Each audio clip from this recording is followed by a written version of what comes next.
ایک بادشاہ اپنے وزیر کے ساتھ سیر کر رہا تھا۔ اچانک اس کی نظر ایک مزدور پر پڑی جو زمین سے اینٹ پھینکتا اور وہ اینٹ ہوا میں قلا بازیاں کھاتی ہوئی تیسری منزل پر پہنچتی۔ بادشاہ نے حیران ہو کر وزیر سے کہا کہ کیا وجہ ہے کہ اس کی زمین پر کھڑے ہو کر پھینکی ہوئی اینٹ تیسری منزل پر پہنچتی ہے؟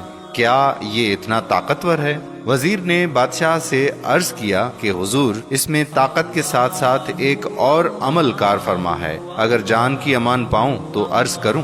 بادشاہ نے کہا کہ کہو، کیا کہنا چاہتے ہو؟ وزیر نے کہا کہ بادشاہ سلامت، ضرور اس کی گھریلو زندگی بہت ہی اچھی گزر رہی ہے، اسے گھر کی طرف سے کوئی پریشانی لاحق نہیں، اسی وجہ سے اس کی اینٹ تیسری منزل پر پہنچتی ہے۔ بادشاہ نے کہا کہ تحقیق کی جائے۔ وزیر نے کہا جی حضور۔ دوسرے روز وزیر نے چند افراد کو تحقیق پر لگا دیا۔ ایک ہفتے بعد ان افراد نے جو رپورٹ پیش کی وہ اس طرح تھی: اس مزدور کی بیوی شام ہوتے ہی اپنے شوہر کے انتظار میں بیٹھی رہتی ہے۔ وہ جیسے ہی گھر میں قدم رکھتا ہے، اس کی بیوی نہانے کے لیے فوراً پانی کی بالٹی اور نئے کپڑے رکھتی ہے۔ مزدور جیسے ہی نہانے سے فارغ ہوتا ہے، یہ اس کے لیے کھانا لگا دیتی ہے۔ کھانا کمال احتیاط سے پکاتی ہے، نمک اور مرچ کا خاص خیال رکھتی ہے۔ کھانے سے فارغ ہونے کے بعد لیٹنے کے لیے بستر لگاتی ہے۔ سونے سے پہلے اپنے شوہر کو پینے کے لیے دودھ دیتی ہے۔ کسی پریشانی کا ذکر نہیں کرتی اور صبر سے کام لیتی ہے۔ جب یہ رپورٹ بادشاہ کے سامنے پیش ہوئی تو وہ مزید حیران ہوا۔ اس نے وزیر کو کہا کہ ان کے درمیان کچھ رنجش پیدا کر دو، پھر دیکھیں کیا نتیجہ نکلتا ہے۔ چنانچہ وزیر نے ایسا ہی کیا۔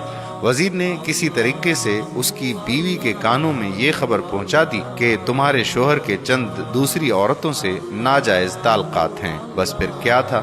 شام کو مزدور جوں ہی گھر پہنچا تو کیا دیکھتا کہ نہ تو نہانے کے لیے پانی کی بالٹی ہے، نہ ہی کھانے کا انتظام ہے، اور نہ ہی سونے کے لیے بستر۔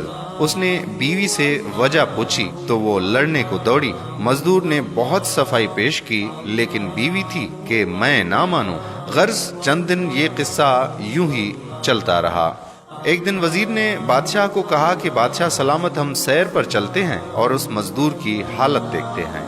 بادشاہ وزیر سمیت سیر پر نکلا اور اسی مزدور کے پاس پہنچے تو کیا دیکھتے ہیں کہ مزدور لاکھ کوشش کرتا ہے لیکن اینٹ پہلی منزل سے اوپر جاتی ہی نہیں۔ بادشاہ وزیر کی فہم و فراست کو مان گیا اور اسے یقین ہو گیا کہ اینٹ کو تیسری منزل پر طاقت نے نہیں بلکہ گھریلو خوشگوار زندگی نے پہنچایا ہے۔ اس قصے سے یہ ثابت ہوتا ہے کہ اگر کسی کی ازدواجی زندگی پرسکون ہے تو وہ زندگی میں کامیابیاں حاصل کرتا ہے۔ لہٰذا ہماری بہنوں کو اپنے شوہروں کا خیال رکھنا چاہیے۔ وہ جب بھی گھر پہنچتے ہیں تو جھگڑنے کے بجائے ان کی خدمت کریں اور ان سے بہتر سلوک رکھیں۔ آپ نے سنا ہی ہوگا کہ ہر کامیاب مرد کے پیچھے ایک کامیاب عورت کا ہاتھ ہوتا ہے۔ مرد کی کامیابی عورت کی کامیابی ہوتی ہے۔ لہٰذا ہماری بہنوں کو یہ بات سمجھ لینی چاہیے کہ اگر آپ کے شوہر کی کامیابی ہوگی تو یہ آپ کی ہی کامیابی ہے۔ لہٰذا اپنے گھر میں فساد کے بجائے خوشگوار موڈ میں زندگی گزارنی چاہیے تاکہ ہم زندگی میں زیادہ سے زیادہ کامیابیاں حاصل کر سکیں۔ اللہ حافظ۔